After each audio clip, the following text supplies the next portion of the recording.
Good morning India, good morning Udaipur. मैं विनोद अग्रवाल आपके साथ जुड़ा हूं यूट्यूब चैनल के माध्यम से। अभी मैं आपसे बहुत ही महत्वपूर्ण इंपॉर्टेंट बातचीत करने वाला हूं, क्योंकि जनवरी फरवरी मार्च चल रहा है। हर इंसान अपनी टैक्स की प्लानिंग करता है। काफी सारे इनकम टैक्स के अंदर डिडक्शन है।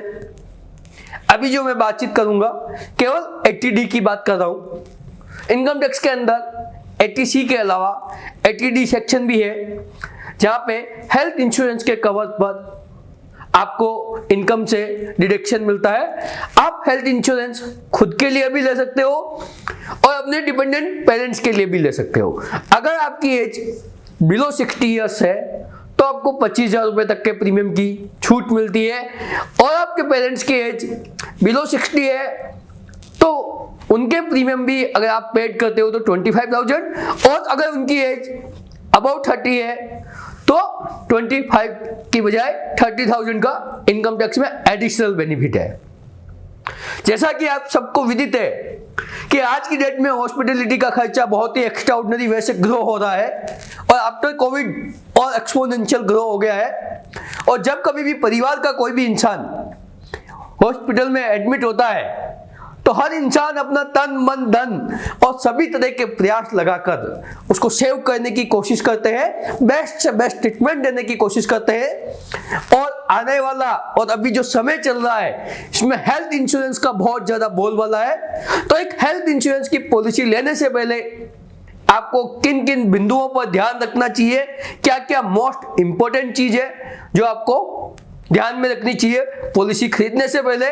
और एक सबसे महत्वपूर्ण इंपॉर्टेंट पॉइंट है कि किसी भी कंपनी की आप पॉलिसी खरीदो, सबसे पहले ये चेक कर लो कि क्या वो पॉलिसी पोर्टेबल है, क्योंकि IRDAI ने एक कंपनी से दूसरी कंपनी के अंदर पोर्टेबिलिटी की फैसिलिटी दे रखी है।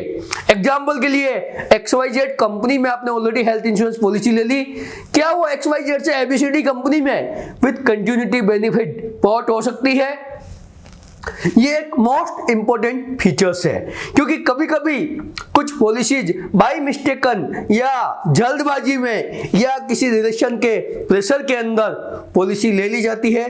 क्योंकि बहुत सी बार क्या होता है कि XYZ जगह प्रेशर में आपने पॉलिसी ले ली, वो ग्रुप पॉलिसी थी और उसको आप पोर्ट नहीं कर सकते हो, और उसी दरमियान आपको कोई मेजर डिजीज हो गई तो नई इंश्योरेंस पॉलिसी भी आपको नहीं मिलने वाली है। तो सबसे मोस्ट इंपॉर्टेंट है, पॉइंट नंबर 1 ध्यान में रखने लायक है कि आपकी पॉलिसी पोर्टेबल है या नहीं है। सेकंड मोस्ट इंपॉर्टेंट कि इसके अंदर एंट्री एज क्या है, और जो पॉलिसी ले रहे हो कब तक वो रेन्यू होगी। इट मींस का आपकी एंट्री एज क्या है। कुछ कंपनीज के अंदर 3 महीने से पॉलिसी ले सकते हैं जिसकी भी एज 3 मंथ्स है, कुछ कंपनी में 16 दिन है, कुछ पॉलिसीज के अंदर फीचर्स है 65 साल तक, कुछ पॉलिसी में फीचर्स है 75 ईयर्स तक। तो एंट्री एज की क्या लिमिट है? जैसे ही 60 के बाद अपन एंट्री करते हैं तो कुछ कंपनीज या कुछ पॉलिसीज में तो एंट्री नहीं अलाउ है, कुछ कंपनीज और कुछ पॉलिसीज में एंट्री अलाउ है, तो विद टर्म्स एंड कंडीशन है। तो वो क्या है पूरी स्टडी करें। सेकंड, आपने पॉलिसी ले ली, वो रिन्यू कब तक होगी? यानी आपने पॉलिसी ली 60 की एज में, 55 की एज में, 50 की एज में, 18 की एज में, 25 की एज में। ऐसा तो नहीं है कि वो 65 के बाद रेन्यू नहीं करेंगे, 75 के बाद रेन्यू नहीं करेंगे, 85 के बाद रेन्यू नहीं करेंगे। लाइफ लॉन्ग रेन्यूबिलिटी होनी चाहिए, क्योंकि जनरली मेरा ऐसा परसेप्शन है, अजम्पशन है कि ओल्डर एज में प्रोबेबिलिटी ऑफ डिजीज और इंक्रीज हो जाते हैं, हॉस्पिटल के खर्चे और इंक्रीज हो जाते हैं। ऑल्दो फाइनेंशियल प्लानिंग में कहते हैं कि बाकी सभी खर्चे तो ओल्डर एज में कम हो जाते हैं, बट हॉस्पिटल के खर्चे इंक्रीज हो जाते हैं। कुछ बेसिक टेबलेट्स चालू हो जाती है, प्रोबेबिलिटी ऑफ डिजीज बढ़ जाती है, तो हॉस्पिटल के खर्चे ज्यादा इंक्रीज हो जाते हैं। तो कितने समय तक वो पॉलिसी चलेगी? 100 ईयर्स या लाइफ लॉन्ग वाली पॉलिसी रेन्यूबिलिटी हो, वो पॉलिसी आपको लेनी चाहिए। नेक्स्ट जो है पॉइंट नंबर 3 मोस्ट इंपॉर्टेंट है कि आप जो हेल्थ इंश्योरेंस ले रहे हो उसके अंदर को पेमेंट का क्या फीचर्स है, को पेमेंट कैसे होता है, को पेमेंट की TNC लागू है कि नहीं है, टर्म्स एंड कंडीशन लागू है कि नहीं है। आपको विदाउट को पेमेंट वाली पॉलिसी लेनी चाहिए। ऑल्दो मैक्सिमम कंपनीज में को पेमेंट का फीचर्स नहीं होता है, बट काफ़ी सारी जगह होता है। जब आपकी एज बिलो 60 है तो मेजोरिटी मास के अंदर को पेमेंट नहीं होता है। को पेमेंट है तो कितना है, 80-20 या 70-30, क्या को पेमेंट है? आपकी जेब से आपको कितना पैसा देना पड़ेगा।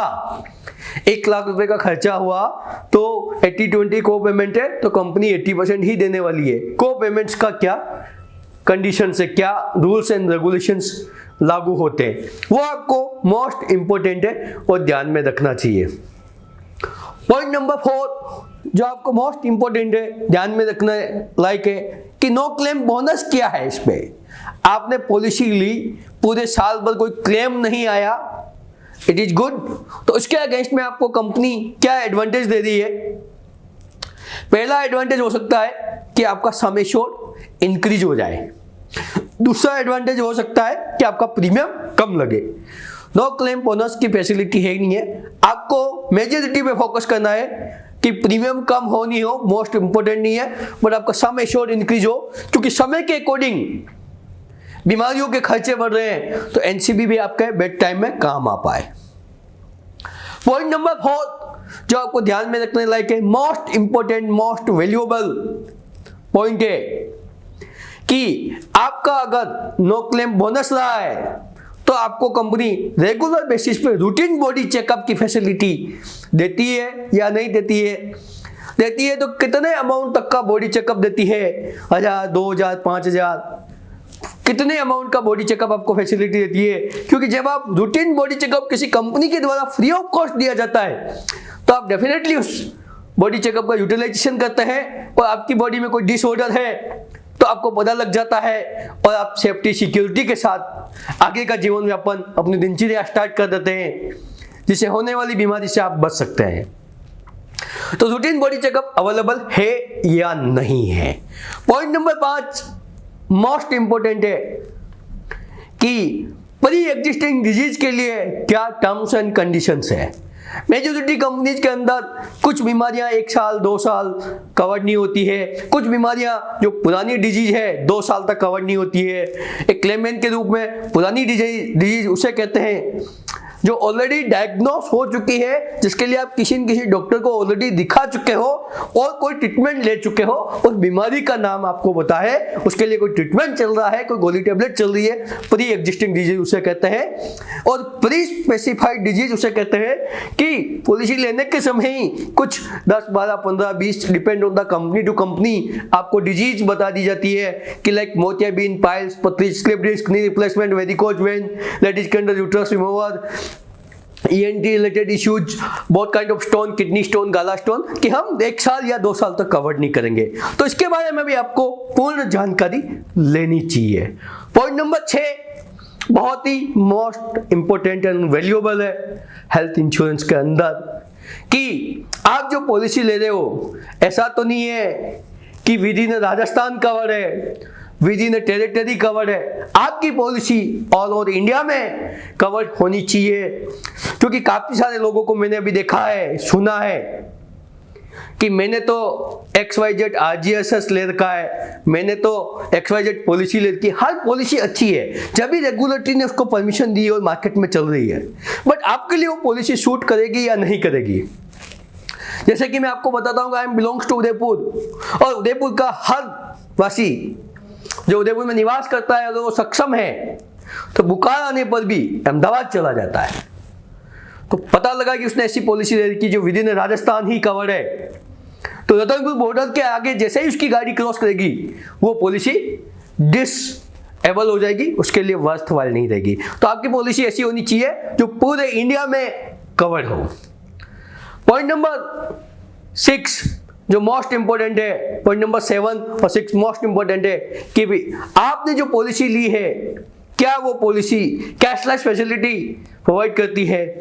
बहुत सी बार क्लेमेंट का यह अजम्पशन होता है कि कैशलेस का मीनिंग यह होता है कि आपको पैसे देने की जरूरत ही नहीं है, बट मैं आपको यहाँ पे अपग्रेड कर दूं माय डियर कि कैशलेस एक फीचर्स है, अवेलेबल है पॉलिसी के अंदर, वो होना चाहिए बट बाउंड नहीं है। अगर आपके मेडिकल द्वारा, हॉस्पिटल द्वारा जो डॉक्यूमेंट आपने बताए उसके अकॉर्डिंग कंपनी को भेजा गया और कंपनी उससे सेटिस्फाइड होती है और उस कंपनी का उस हॉस्पिटल के साथ कैशलेस टाई अप है तो आपको कैशलेस फैसिलिटी मिल जाती है। अगर नहीं भी मिलती है ड्यू टू सम सर्कमस्टेंस या some documents not provided by you at the time of the hospitalization say at the time of admission into the hospital, तो आपको रिम्बर्समेंट में वो क्लेम मिल जाता है। बशर्ते है कि आपने पॉलिसी लेते समय सभी सही चीजें बताई हो और ट्रीटमेंट करते समय भी सभी सही चीजें बताई हो। तो कैशलेस फैसिलिटी अवेलेबल है या नहीं है, it is most important and valuable. क्योंकि जब पता लगता है कि हॉस्पिटल के अंदर आपको रिम्बर्समेंट तो हो जाएगा बट कैशलेस फैसिलिटी ही नहीं अवेलेबल है, तो उस समय भी एक साथ पैसे की व्यवस्था करना वेरी वेरी टफ होता है। नेक्स्ट जो मोस्ट इंपॉर्टेंट फीचर्स है कि आपने जो पॉलिसी ली उसके लिए आपको कोई सहयोग करने वाला, आपका हैंड होल्डिंग करने वाला, आपको सपोर्ट करने वाला कोई अच्छा एडवाइजर है या नहीं है। क्योंकि बहुत सी बात प्रॉपर एडवाइस नहीं लेने की वजह से, प्रॉपर सिस्टम फॉलो नहीं करने की वजह से भी काफी सारे नुकसान हो सकते हैं। Last but not least most important है कि आप अपनी हेल्थ इंश्योरेंस की पॉलिसी को एनुअल टाइमली करें। ड्यू डेट के 10 दिन, 5 दिन, 15 दिन, 1 महीने पहले ही कर ले। क्योंकि जिस दिन आपकी पॉलिसी ग्रेस पीरियड में चली जाती है उस दिन आपका कोई भी रिस्क कवर्ड नहीं होता, zero risk covered, there is no risk covered. If anything miss happens then company is not liable to pay anything. केवल आपको रिस्क कवर्ड नहीं होता है, बाकी आपको जो ग्रेस पीरियड में आप उसको रिन्यूअल कर देते हो तो उस दिन से आपका सभी बेनिफिट वापस रीस्टार्ट हो जाते हैं। पॉलिसी के अंदर कंटिन्यूटी बेनिफिट कंटिन्यू रहते हैं। इन जनरली आज की डेट में हेल्थ इंश्योरेंस के अंदर 15 से 30 दिन का ग्रेस पीरियड अवेलेबल है, depend on policy to policy. Last but not least, आज की डेट में काफी सारे फीचर्स एडिशनल दिए गए हैं। क्या आप अपने स्वास्थ्य के प्रति जागरूक हो, आप डेली मॉर्निंग वॉक करते हो, इवनिंग वॉक करते हो, आप जिम जाते हो, तो आपको रेगुलर बेसिस पे, रिवार्ड पॉइंट के बेसिस पे आपको 5 to 10% डिस्काउंट मिलेगा ऑन रिन्यूअल। साथ ही अगर आपका एक्सीडेंट के द्वारा कुछ मिसहैपनिंग हो गई है, डेथ हो जाती है, लेट्स सपोज कि किसी को एक्सीडेंट हुआ है, मेजर इंजरी हुई है, हॉस्पिटल में इलाज करवा रहा है, वहां का तो सभी खर्चा मिलेगा ही मिलेगा, बट बंदे की हॉस्पिटल में इलाज के दरमियान और वो एडमिट हुआ था due to accident, not normal disease, not heart attack, not cancer, not any kind of disease. Accident का मीनिंग है कोई भी दो चीजों ने आपस में भिड़ी, टच हुई, लेट सपोज गिर गया, मेजर फ्रैक्चर्स हो गया, लेट सपोज कार एक्सीडेंट हो गया, उसमें मेजर इंजरी हो गई, वो एडमिट होता है और ड्यूरिंग द ट्रीटमेंट हॉस्पिटल में उसकी डेथ हो जाती है या ऑन द स्पॉट डेथ हो जाती है, तो उसको पीए पॉलिसी साथ में फ्री ऑफ कॉस्ट दी जाती है, पर्सनल एक्सीडेंटल पॉलिसी। उसमें एक्सीडेंट के द्वारा हुई डेथ को ही काउंट करते हैं, उसको आपको प्रूव करना होता है, एफआईआर होती है या ट्रीटमेंट के अंदर लिखा होता है प्राइमरी ट्रीटमेंट, या जब फर्स्ट इन्वेस्टिगेशन रिपोर्ट होती है इसमें क्लियरली मेंशन होता है कि ये एक्सीडेंट है, या काफी सारी ऐसी रिपोर्ट्स है जिससे ये पता लग जाता है कि एक्सीडेंट के द्वारा हुई है। क्योंकि जब भी हॉस्पिटल में जाते हैं तो फर्स्ट इन्वेस्टिगेशन पेपर्स होता है, उसके ऊपर लिखा जाता है कि क्या हुआ, कैसे हुआ, डॉक्टर 10 चीजें पूछता है तो वो मेंशन करता है, उससे आपको पता लग जाता है इट इज एक्सीडेंटल और नॉन एक्सीडेंटल, काफी सारी रिपोर्ट से उससे पता लगता है। तो उसमें फ्री ऑफ कॉस्ट उतने ही सम एश्योर्ड का एक्सीडेंटल डेथ भी कवर होता है। तो इन 8, 10, 12 जो चीजें मैंने बताई, इन चीजों को सभी को ध्यान से परख ले, जांच ले, फ्री पॉलिसी ले। आप चाहते हो कि हमारे से पॉलिसी ले हेल्थ इंश्योरेंस की, मोस्ट वेलकम, आप ले सकते हो। हमारे साथ काफी सारे लोग जुड़े हुए हैं, आप मेरे से भी पर्सनली बातचीत कर सकते हो। मेरा जो नंबर है 8696249249 और हमारी कंपनी 4422 कंपनियां आज की डेट में हेल्थ इंश्योरेंस प्रोवाइड करती है। किसी भी कंपनी से, किसी भी कंपनी के अंदर पोर्टेबिलिटी फैसिलिटी भी अवेलेबल है और हम इन सभी पॉइंटों को ध्यान में रखते हुए इन्वेस्टर कितना पैसा प्रीमियम के रूप में देना चाहता है, उसकी नीड के अकॉर्डिंग उसको पॉलिसी समझा के देते हैं। इसके अलावा भी आपको कोई क्वेश्चंस, डाउट, क्वेरी हो, you can keep in touch with me, just WhatsApp me your questions and query, I will answer you, I will talk to with you, और if you wish then we can connect via Zoom call also. मेरा Zoom ID मैं already नीचे दे रहा हूं, आप just मुझे WhatsApp पर लिख दे कि I wish to meet on your Zoom, I will share you my passwords of Zoom ID and then we will connect and discuss and resolve your query and we will provide you policy if you wish to take from us and everything is paperless. आप world के किसी भी कोने में हो, although हम India में ही काम करते हैं, इंडिया के अंदर किसी भी कोने में हो, आपको पॉलिसी प्रोवाइड की जा सकती है। फिर भी any questions, any query, most welcome. बने रहिए हमारे यूट्यूब चैनल पर। आप सभी का बहुत बहुत स्वागत और अभिनंदन करता हूं। मैं विनोद अग्रवाल।